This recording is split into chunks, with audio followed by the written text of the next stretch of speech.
anything about the replacement for Chris Chibnall? That is the first topic that I want to come to here on the show. Well, I've been keeping my ear out because while people have been talking about the Doctor, everybody's very fixated on the idea of Michael Sheen. And as I say, I do understand why a very, very popular actor, we all certainly admire the man's sort of abilities as an actor. I kind of feel similar to Simon. I feel like I've already seen him do that.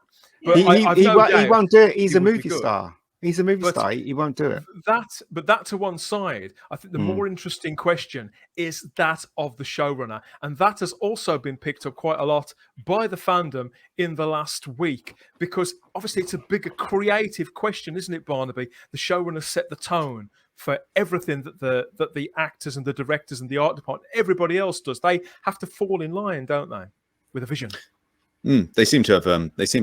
I mean, the showrunner was quite a new thing. I mean, it was Ross T. Davis that brought that in, wasn't it? There wasn't really one before. There was a script editor and a producer, head writer or something. Producer. That's right. Yeah. So that's essentially the same job. Yeah, so, more or less. So they just changed the name. That's all. Showrunner, so with that in mind, I've been keeping an eye, Ian, because I know you fancy the job as well, don't you? Of course. For me, I'll do it. So I've been working out. I've done this just for you, working out who your competition is, and we can kind of snipe them off. Really, can't we? We can whittle a chance. We can go with it. Okay. Make it till you make it. No, this is it, though. If we work out and we give people reasons not to use all of these candidates, then they're bound to go to the Mega Geek, aren't they? Exactly. So first of all, works out pretty well. Yeah. First of all, I want to talk about this lady, Sally Wainwright. This is Sally Wainwright, English television writer, producer, and director from Yorkshire. And how old is she? She's in her late 50s, and she's been a scriptwriter and producer, all those roles on television for well over 20 years. So she started out on The Archers, I believe. Simon, you a fan of The Archers? Yeah. Well, I'm a fan of hers, certainly. And she is the one, actually, if you hadn't mentioned her, this is the name I would have mentioned. She is the one I am gunning for. I thought At Home with the Braithwaites, brilliant. Happy Valley is the one that stands out for me. I just thought Happy Valley. That's the show everybody loves, isn't it? Happy Valley. I hated that show. What kind of... But I personally thought it was stupendous drama. And the other reason I would go... What I want to ask you, Simon, is what kind of drama was it? Was it a very straight drama, or did it have some sort of black comedy? It was realism. It was very, very straight down the line. It was cold. It was dark. It was Philip Hinchcliffe like. But that's why I'm going for it, because to me it was that. So what else is new for British drama? God's sake, it's all the same. Anyway, ignoring Ian, the other reason why I'm championing Sally is because, crucially, she hasn't done any science fiction, and that's what we need. I genuinely think the next showrunner needs to not be a fan, not even have touched science fiction. They just need to be a damn good writer and producer. That's why I am going for Sally. She's got my money. I'm looking at her IMDb here, and we've got Happy Valley. We've got Last Tango in Halifax, which is also incredibly popular. The crime drama Scott and Bailey, and we've got this thing that she's been doing with, is it Amazon? Gentleman Jack with Saran Jones. Oh, for HBO that is, with Saran Jones. Again, a sort of culty, but not fantasy, still not genre. But At Home with the Braithwaites, this show that we've got on screen now, that was on around 2000, and it starred our very own Peter Davison. So maybe she is a fan, I don't know. But from what I remember about that show, that was quite off-centre somehow. It was a bit quirky. Yeah, it is quirky. And also I can see Vanessa's mentioned in the comment section, isn't she woke? Isn't Sally woke? Well, not as far as I'm... Maybe she is. No, I don't know. I can't comment personally, have to ask her, but not that I'm aware of. Certainly none of the television she's done is woke. It's just straight down the line, and whether you like it or not, and certain people don't like it, but if you know whether you like it or not, it's just straight drama. It's just, that's what it is. It either floats your boat or not. I don't think you can argue with a list of credits like this and of hitting I can. hitting big with popular audiences, Charlotte. You seem to have that common touch of speaking to what people want. Yeah, no, and the thing that because I've seen that name bandied about, and so I looked her up, and the thing that sort of jumped out to me is she's a seasoned professional. She's been in the industry. She's produced multiple big shows. Whereas Chibnall, I think that's one of the things he struggles with. He can't handle the size of the show. He just is failing miserably. Whereas at least it looks like to me, off her credits, she would be able to sort of grab this show by its horns and give it a good go. That's sort of what I get. Also, well, all I was going to say, I agree totally with Charlotte there, but I'm also noticing that comment there from Problem being that Happy Valley was depressing. Well, let's be honest. Wasn't the Caves of Androzani depressing? Isn't Pyramids of Mars quite depressing? Talons of Weng-Chiang, that's quite depressing. Genesis of the Daleks, that's very depressing. What's the problem with depressing? There's depressing and there's depressing, right? Most of British drama, it has that tone, and I hate that tone in British drama. There's no fun in British drama. If this woman takes over Doctor Who, it'll be a mistake.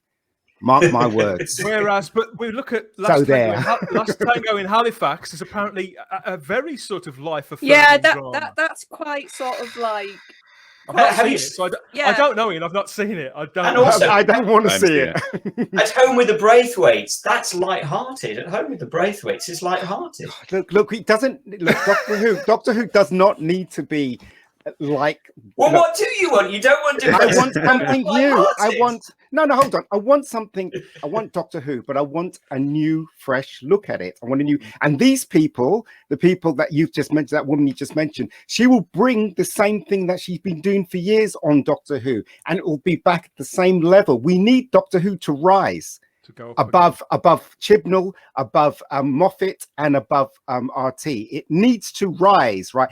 Doctor Who, in my opinion, has always had the problem with logic, with scripts, logic, even with Moffat's time. We need a proper script writer. We need to create a logic that runs through Doctor Who. We need to stick to that logic. We need to get someone that knows sci-fi, and we need to get someone that actually can bring Doctor Who to another level. This woman won't do that. Would you not think that now that Sally is working with HBO, is that not an indicator that she may be bigger than the BBC? No, because she's still making the same tone British stuff that she is, because that's what she does. And a lot of people love her stuff, and God bless them and all that stuff. But for me, if I was in head of the BBC, I would try and find someone that has that something to bring Doctor Who to this level, I can't wait to see what the American level of sci-fi. I think Ian's head's going to explode. I've got some good news. I've got some good news for you, Ian. I suspect that she probably will turn them down, even if it is offered. Not least of all because of something that Crimpling Doubloons put in the chat. Because back around 2008, 2009, she was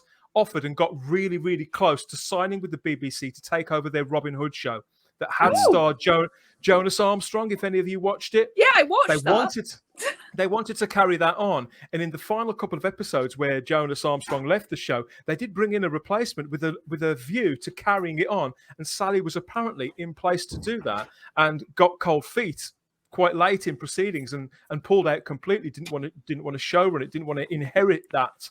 And so, I mean, obviously that's a long time ago. That's like 13 years ago now. So maybe she feels differently. Maybe a creative challenge like Doctor Who would be more interesting to her, but I would imagine that if she turned that down, then it's probably not going to be that different now. I just don't want Doctor Who to have that tone of the because like when Moffat took over, he did create another tone for Doctor Who, especially with Matt Smith, and it did reach the point where it kind of was level with the Americans at one point, then it kind of went down with Peter. But that's what I want. I want Doctor Who to be just as good as the American sci-fis out there, because it is sci-fi. That's the thing. And to bring someone that's done soaps or a British drama, gritty British drama like Happy Valley or Depressing Valley, it's just gonna put it back on that level again, where it's just kind of like whatever. I either watch or I don't. But I want Doctor Who to be like, I need to watch it this week. I can't miss an episode. That's what I want. Like Resident Alien, for instance. You know what I mean? So Wendology in the chat says, whomever is brought into showrun, they will need the level of expertise to be able to balance Ofcom BBC dictates whilst still delivering good material, so the Agree. audience does not feel lectured to. But that's the same with Please. everybody who has to. Yeah, that's the ideal. I do wonder if Ofcom haven't been turning a blind eye to some things that we've had on lately, and we've got one here. Doctor Who needs to grow up. Daniel Leach says, Charlotte for next showrunner, says Daniel Leach there in the chat. No, I can write little speeches. That's about it. Well, if so we've got. I think it's a mixed bag on Sally there. Sorry, Sally, if you're watching. But No how do you disrespect. feel? I tell you what, we'll start. Oh, who shall I start with? Ian, how do you feel about Toby Whithouse here? English actor, screenwriter, and playwright. The creator of BBC show Being Human, that ran for a good 5 years, didn't it, on BBC Three? Very, very popular show. And he also created No Angels for Channel 4, the really funny comedy about the nurses. They were like share. It was a flat share thing, wasn't it? But it was more drama than a sitcom. And writer of how many episodes of Doctor Who? 6 episodes of Doctor Who during the Matt Smith and Peter Capaldi era there, Charlotte, too. Good solid episodes like Under the Lake, Before the Flood, The God Complex, The Vampires of Venice. And he got school reunion. God, you're not serious, are you, Dan? Are you serious? Get him out. No, not Fight. He wrote School Reunion back in 2006 there, Bob. Yeah, that's a modern classic, isn't it? Yeah, God Complex is one of my favourite Matt Smith episodes. Yeah, I like God Complex. Yeah, I do. Actually. But this is a name. This is a name that gets suggested all the time for new showrun of Doctor Who. Toby and Mark Gatiss are names that I see floated Mark all Gatiss, the time. No. So given the fact, well, I don't want to talk about Mark Gatiss. He's already said no. I find the idea of Mark Gatiss incredibly boring. I know exactly what he'd do. Same with Michael Sheen playing the Doctor. No offense to anybody, I know exactly what he'd do. With Toby Whithouse, Being Human was so popular, it did really, really evolve. That was 10, 12 years ago. He's written fantasy, so that would tick that box there from Ian. Okay, he's still a kind of BBC man. He's what else is he working on? I think he's just worked with the BBC on Noughts and Crosses, adapting that Mallory Blackman book. That's like a sort of sci-fi, isn't it? So he's just done that, and he's even acted in Doctor Who. He was in Twice Upon a Time as the soldier in the trench that was frozen in time opposite Mark Gatiss. These are all good reasons for him not to be going in. Can we just quit with people that have done Doctor Who before, and just let's scrap that? We've got to start afresh with a completely new style, an entirely new beginning. Nobody that's been anywhere near Doctor Who should get a look in. But isn't that what I said? It needs to grow up. It needs to be a different level. It needs to bring. J. Michael Straczynski's never done it. So yeah, I mean that's for me. I know he's not British, but I think he'd be brilliant. Who was that? Who was that? Sorry, Barnaby. J. Michael Straczynski. He's never done it, and he really wants to do it. He wrote I read Babylon 5, and also the Ghostbusters, the real Ghostbusters cartoon. So you know what? That was really good. It was really good. He was the guy that took to Twitter this week asking fans how we should go about getting in touch with the big. Okay, forget it. It's not going to work, is it? If he needs to know how to contact the BBC, he's clearly not. It's not going to work. He knows how to write. Generally, I've found that when this subject has come up, people talk about Toby Whithouse quite a lot, as if he would be a kind of safe pair of hands, and somebody who does know Doctor Who has been on the show writing since 2006. I think it's fair to say that those episodes are quite variable in all truth. Yeah, but if you look at Being Human, I think that would be the better thing to look at, because that was separate from Doctor Who. Because I also watch Being Human. It's weird, I've actually watched some of the programs for once today. And if you look at what Being Human was, it could get quite dark, but also it sort of had this very quirky, like in a good sense of humor about it, because you had a vampire, a werewolf, and a ghost like sharing a flat. That's like the tagline. And I actually thought sometimes the way the vampire, I can't think of the character's name off my head, which is bad. Like he sort of had a bit of a Doctor quality, the way he was written almost. Aidan because Turner's character. Yeah, because you sort of had this sort of, he basically, with the vampire character, he was when he was created, he was like really violent and kill people, and then it was this idea of him trying to be a new person almost and turn a leaf. So I always thought there was a bit of the sort of what I could see in the Doctor almost of being so old and having so many mistakes and trying to rise above it. So I think if you look at Being Human, that's probably the better gauge than his Doctor Who stuff, honestly. Also, the guy with the big ears, he was in Doctor Who, wasn't he? Yes. The one in the middle. Yeah, he's been in a couple of episodes of Doctor Who, hasn't he? So, yeah. Yes, so I thought that Toby would get a bit better of a reception here. We've got some people standing up for Being Human, just as you've just said there, Charlotte. Retro Dicky says that Being Human was a good program. Well done. It didn't depart the screen. I think it survived the departure of all its lead actors as well. But it wasn't as good. As soon as yeah. they got the new casting, it was nowhere near as good.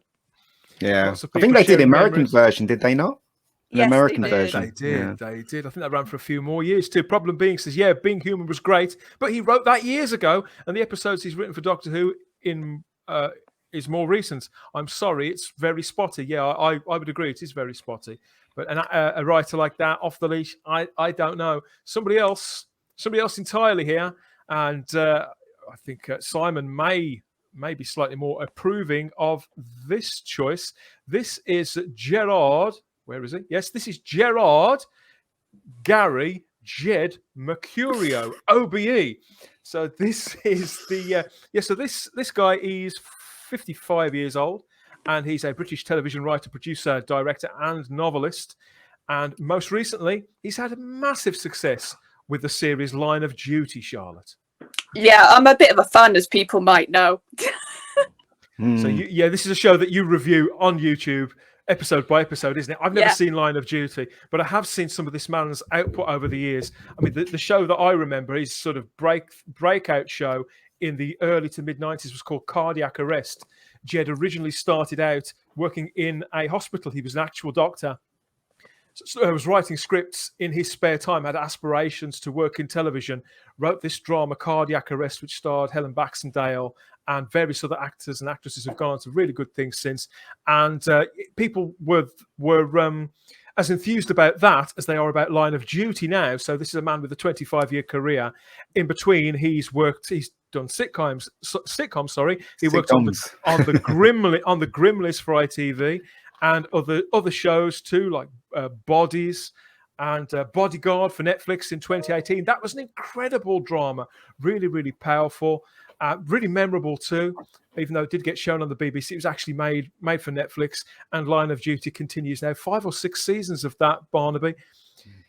This is a man with a big track record who says, kind of like Joe Michael Straczynski, he's not exactly angling for Doctor Who, but he is angling for science fiction, and he is British. So do you think that may be a sweeter spot? I love The Bodyguard. I think he was great in The Bodyguard, but writing for that, but producing that, whatever. So, yeah, I mean, if he brings something different, then, yeah, we'll see. Why not? I mean, Mike Straczynski is still my top favorite. That's only because I love Babylon 5. So just for like full-on geekasm. Yeah. Well. No, I think what he'd be good at, actually, I'm trying to think of like what skills I've seen of Line of Duty that could work for Who. And I think actually he's very good at ensemble casts.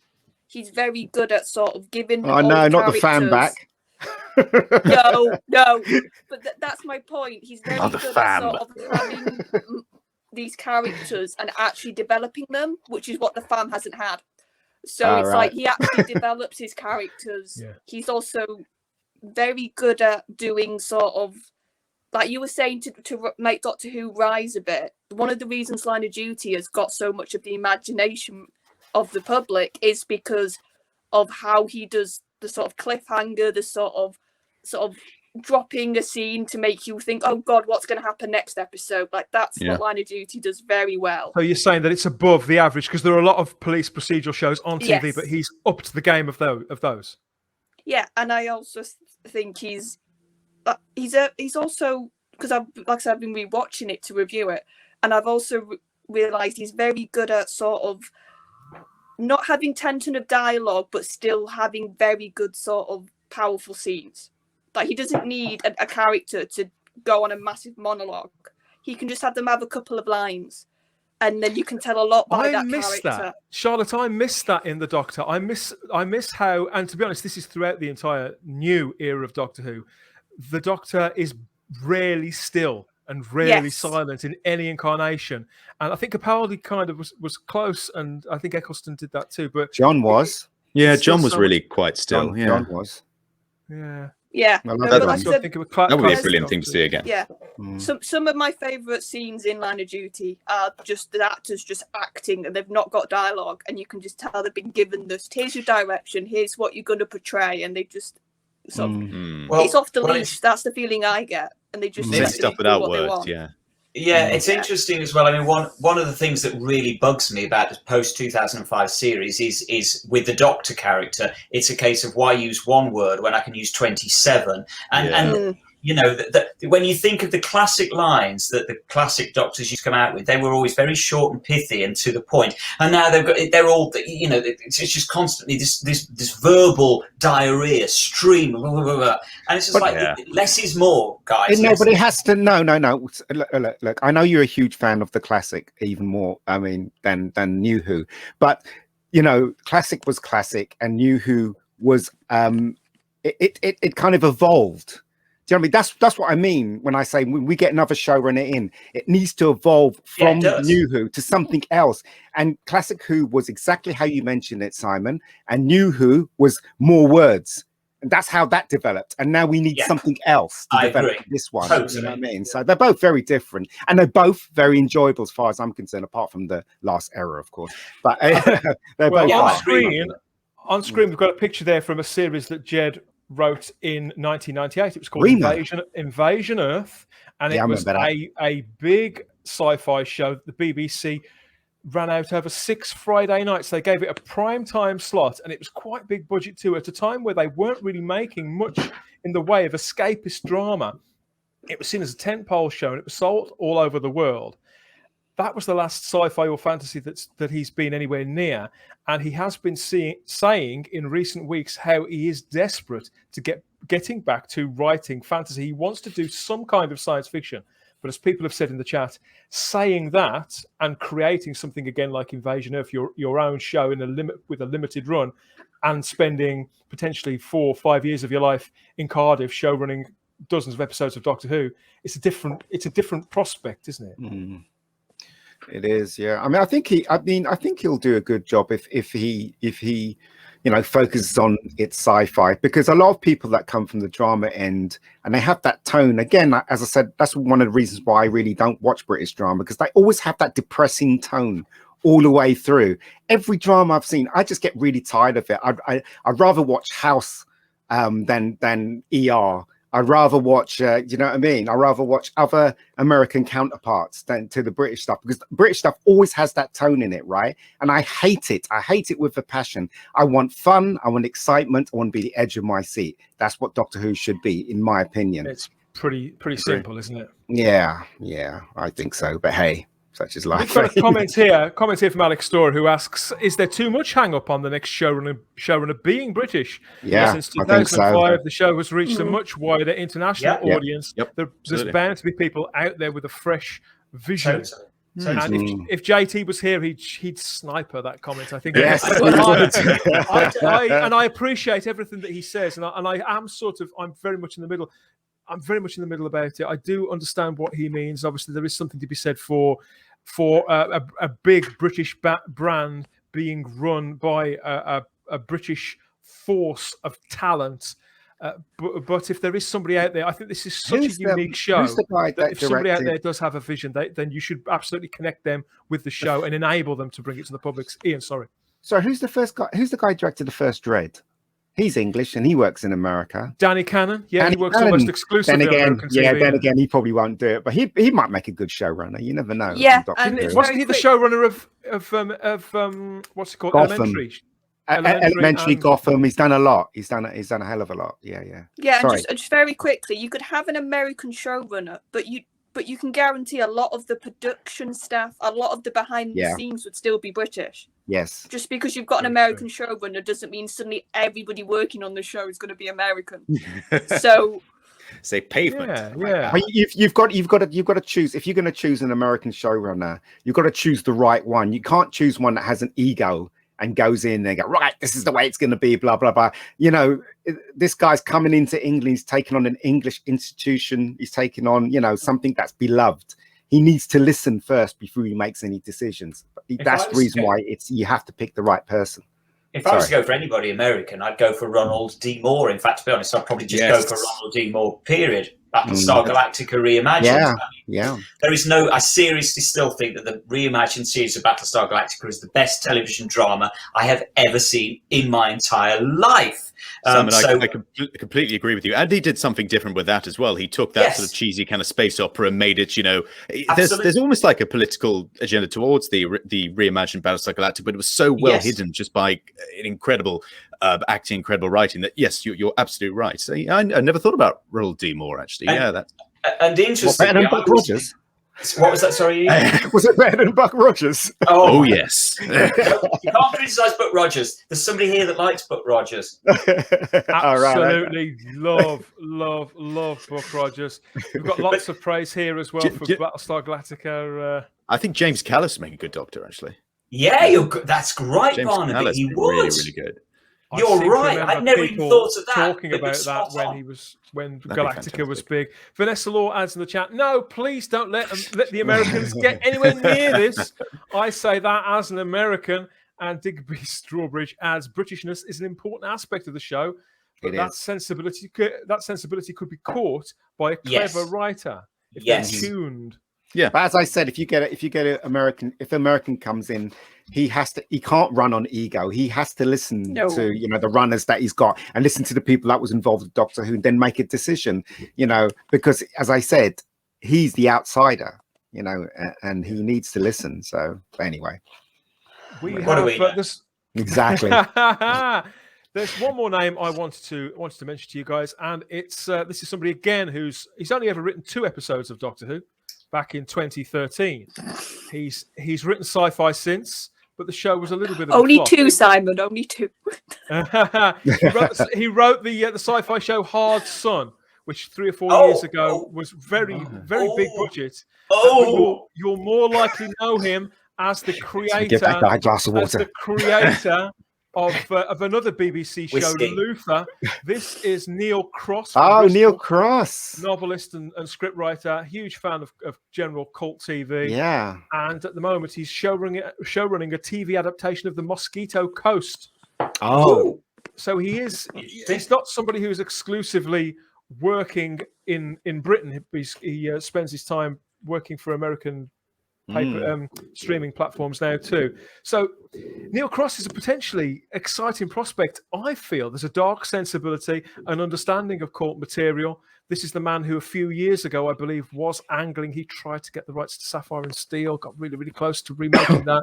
So him and Doctor Who, give him the keys to the castle.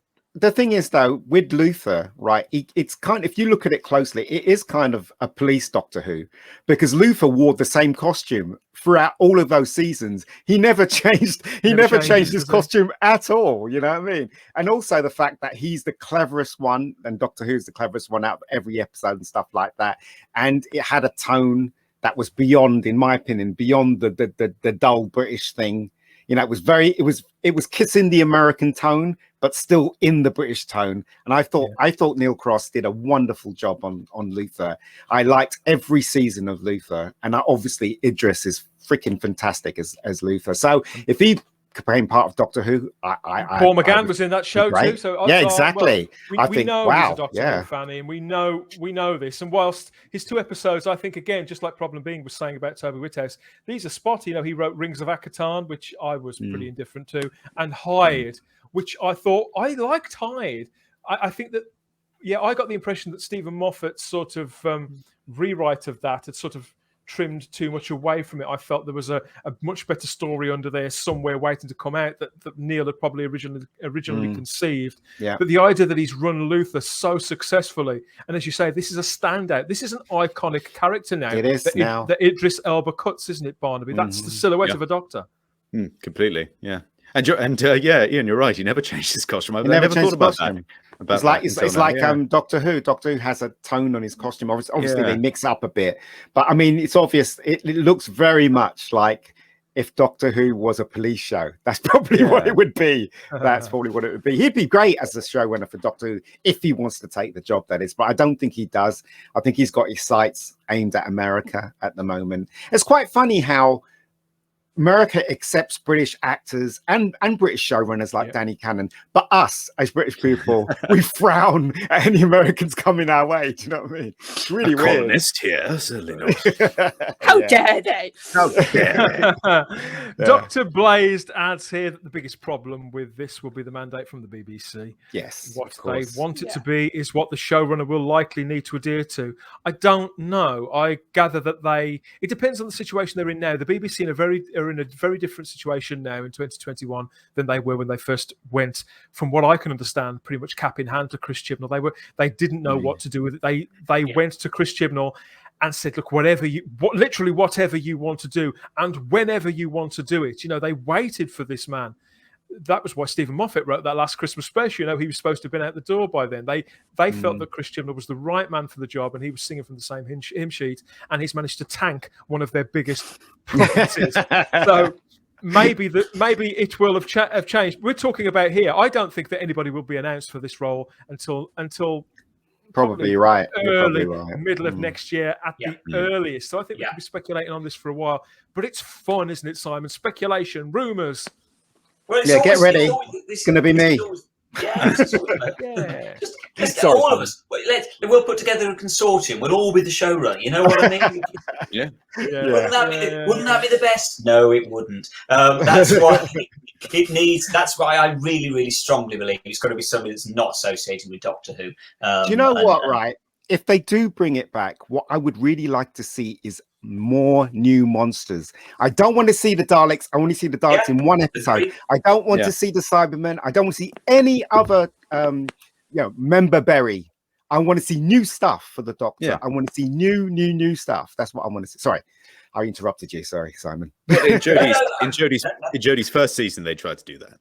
And they failed miserably. No, but the problem was that they thought, we're not going to have a Dalek. We'll have a fella with teeth stuck on his face. That's the problem. and we'll have a white man as the villain. That's again. right. Yeah, we don't think about that. Don't we? Thank you. Very, very much. Yeah. Yes, we're going to be here speculating, doubtless, however long it takes the BBC to come up with new names for the two roles, those two huge roles that are in the middle of Doctor Who, any era of Doctor Who. We're going to keep talking about it, and we'll be all over any name that makes it out there into the broader media, the people that the normies even get to hear about, of course.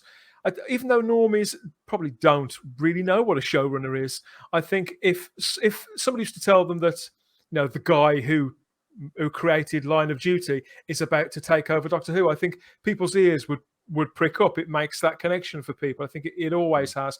I'm interested to know who they will go with next. I genuinely have no idea at all. There's more speculation about that. I don't think they do. I don't think the BBC. The interesting thing is, people are, because obviously I'm celebrating that Chibnall and Whittaker are going, and people keep on saying to me, but you might. The next thing might be even worse. Yeah, thank you. The next one might be even worse. And my answer every time is, I don't care, because I do care, but what I'm trying to say is, I'm not watching the show now anyway, so it can't be any worse. Because even if it is worse, I'm not watching it now. I've got nothing to lose and everything to gain, because I'm literally at the bottom of my love of Doctor Who. So it can only go up. And if it goes down, I just won't watch it again. It's as simple as that. And let's be honest, this show continues to go up, doesn't it, everybody? So yes, like the video if you haven't already. This is the good stuff, isn't it? Like the video, subscribe to the channel, and hit that bell. Hit the cloister bell so you get the notifications about when we go live next, when we talk about all this again, whatever names come up for the showrunner or lead roles. We'll be sure to come and talk about it with you, run it past you, see what you've got to say. I think it's time to go.